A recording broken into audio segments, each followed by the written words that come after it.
Ciao a tutti, sono Maurizio Feila, sono qui ospite in Expo Industria 2025 a saldare in compagnia. Ho portato un po' di miei prodotti in esposizione, sono quasi tutti in titanio. Io mi occupo di realizzazioni particolari su misura, seguo in toto dalla progettazione al prodotto finito, tutto personalmente.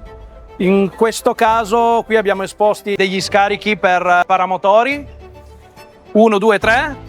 Scarichi per moto da cross 4 tempi, trial d'epoca, trial moderno e qualche chicca per gli eventi eleganti, ecco. Sono qua con la mia 230i Fronius che uso ormai da anni, ottima macchina, arco stabile, tantissime opzioni di regolazione e adesso niente, andiamo avanti a saldare e a fare qualche test di saldatura.